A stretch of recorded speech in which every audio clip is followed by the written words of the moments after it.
Hey guys, welcome to the channel. In this video we're going to have a look at the Jabiru J-160 and J-170 by Iris Simulations, both models included in this package, each with two different cockpit layouts for 4 in total.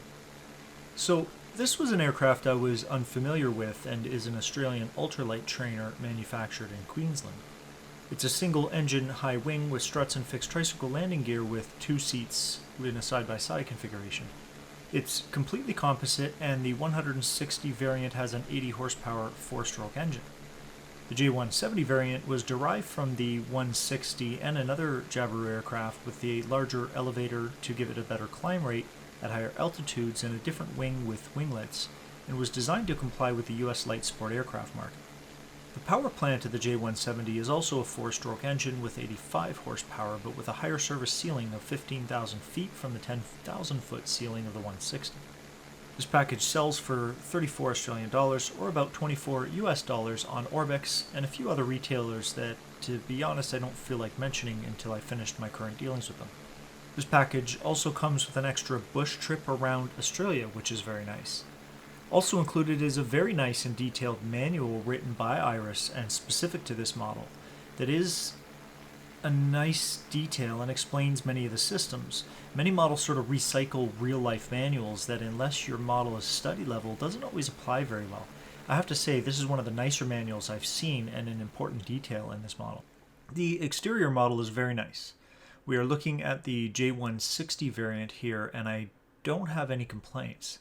Both model and textures are well done and fit right in with Microsoft Flight Simulator default models, for instance. The J-160 comes in both the C and D variants with 8 liveries in total. What is very nice is that the 8 different liveries also have matching interiors with sometimes very different instrument panels and textures or fabrics on the seats and the instrument panel itself. This is a very nice touch. I won't go through each of the liveries here as they are very similar in nature on the outside, offering essentially just different color stripes. In fact, the biggest changes between these liveries is the interior many times, which I quite like personally, as this is where I would assume most of us are spending all of our time. The J-170 here can be easily distinguished with its different wing and winglets. The J-170 also has 8 liveries with matching interiors and includes both the C and D variants, which offer differing cockpit layouts. Like the 160, I don't see anything wrong with either the model or textures of the exterior model here. It might be nice if something other than white was offered, but this is how it is offered from Jabiru, so I can't really fault them for this. This brings us to the interior of the Jabiru, which has a very nice looking instrument panel and glare shield in my opinion. At first glance, it looks very nice, but isn't perfect. There are textures that sit very much front and center that are not high enough resolution and seem to stick out to me while I'm flying. I'm guessing that depending on the resolution that you are running at, this will mean more or less to you. At 4K 100% render scaling, the problem that I find is that the whole world and models and aircraft itself are so sharp that the slightest decrease in texture resolution that doesn't match the other resolutions in the world or the exterior aircraft stick out like a sore thumb. It makes it look like you almost need glasses and really pulls you out of the experience. I think they could have done better, but by no means does it look horrible. It does present well and all comes together very nicely, but it isn't as detailed as the Mooney, for instance. Let's get to the gauges. Good job here, Iris. It's by no means perfect, but well within reason. This is what I'm talking about in other aircraft. Yes, I can see the lines between the vertices when zoomed in, but they disappear quickly at default viewing distances and are not noticeable at 4K 100 render scaling, while even zoomed in slightly where I might actually be using these gauges. This, in my opinion, should be the minimum standard for other developers, and I wouldn't complain about these gauges in general. There is only one instrument view from the POV switch, which is just sort of a down-looking view. Without head tracking, this could be a real problem for someone running 1080p, for instance, and no way to easily zoom in and view the gauges. I think all aircraft need proper instrument panel views to quickly and easily operate the aircraft avionics, especially for accessibility reasons. For instance, how would you turn the fuel cutoff on in a cold and dark start without an instrument view that shows this area of the plane? You really can't. This needs to be considered for, like I said, accessibility reasons, and not including this is a large assumption by the developer and needs to be fixed.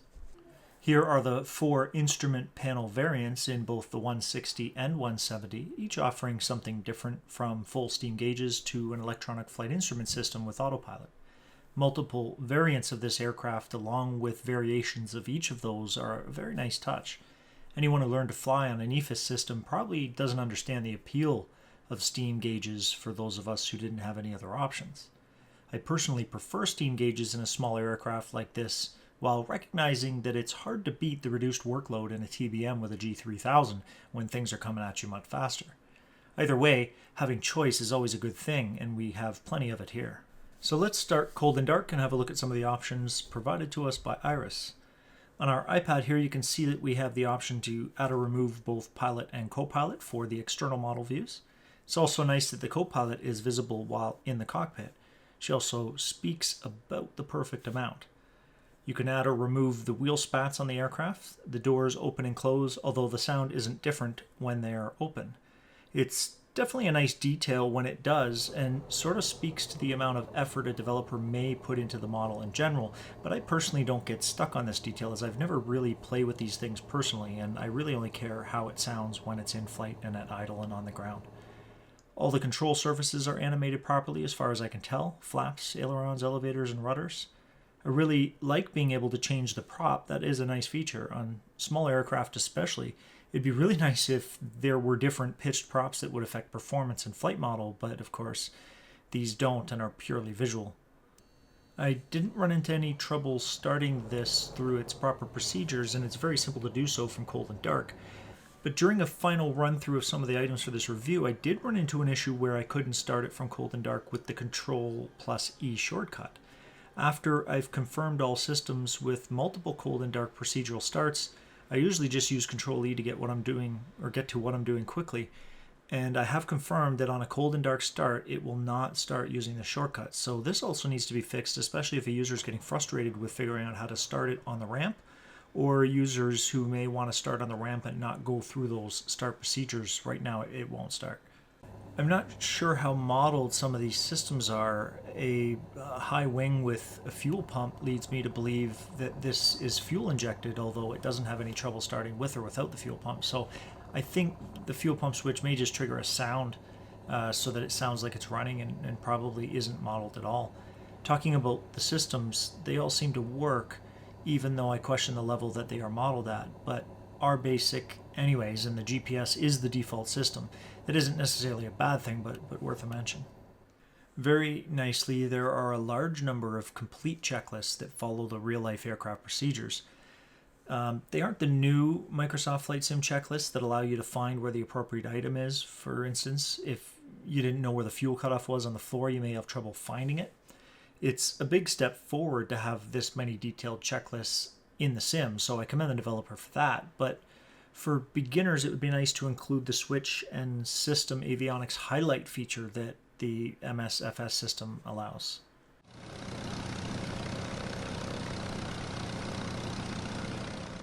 The sounds in this package are better than many of the aircraft that have been released, so that's nice. But I'm not going to give any aircraft a full-out sort of these sounds are awesome until someone gets it right. These ones have obviously been recorded from real engine sounds, so that's a good start. But what most of these aircraft that have good sounds are missing is the lower end of the audio spectrum.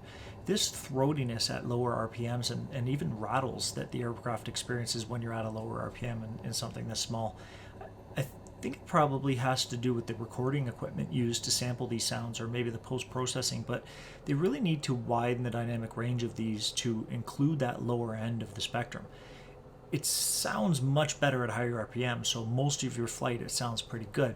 But to be honest, the sound at higher RPM during 90% of your time in sim is somewhat lost anyways as you're concentrating on other things. The sound at lower idles when you power off or start up and taxi or land is what really pulls you in if done right and adds to that realism. To summarize on the sound here, it's good compared to other models we've looked at, but those models haven't really set a high bar at all, so it's only good in comparison to those, in my opinion. It's definitely not amazing. As we taxi for takeoff, it has very easy ground handling characteristics. Both nose wheel steering and differential braking feel both plausible and easy to use. Takeoff is just as simple. It can pull pretty hard sometimes on roll to the left here, but settles down pretty quickly and is just generally easy to get off the ground with a realistic amount of back pressure on the stick. In general, it has very nice visibility, as most high wings do, so it can be considered for an aircraft to enjoy visiting new areas or viewing the sights, if you like. The default view or position of the aircraft is realistic and at the correct viewing height and distance from the instrument panel, which is nice.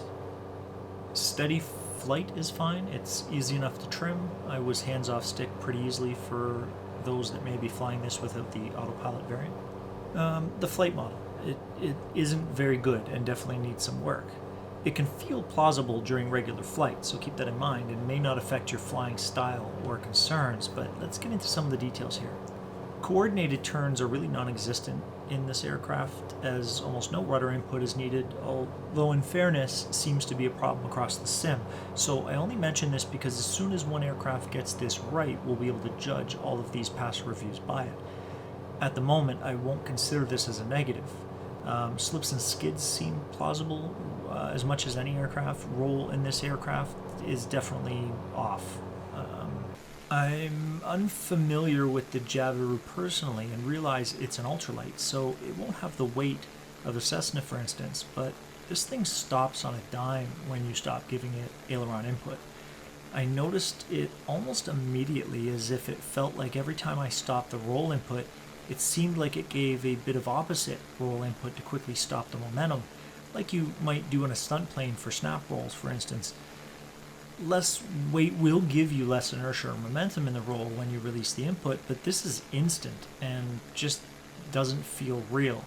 So I would actually like some input from some real-life Jabiru pilots here, but there's no way this thing stops this quickly. Stalls are completely unrealistic, and I performed a number of different types that I won't go through each here, but as an example, here's a power-on stall where the only reaction to me going well below the stall speed and an incredible angle of attack is the stall horn itself. I am in fact gaining altitude here indefinitely. I realize this is an ultralight, but I doubt the 80 horsepower this 2.2 liter engine produces enables it to act like a helicopter.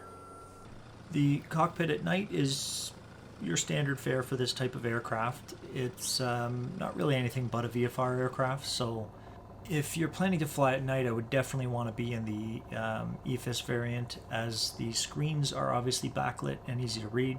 There is a cabin light in the 6-pack variants.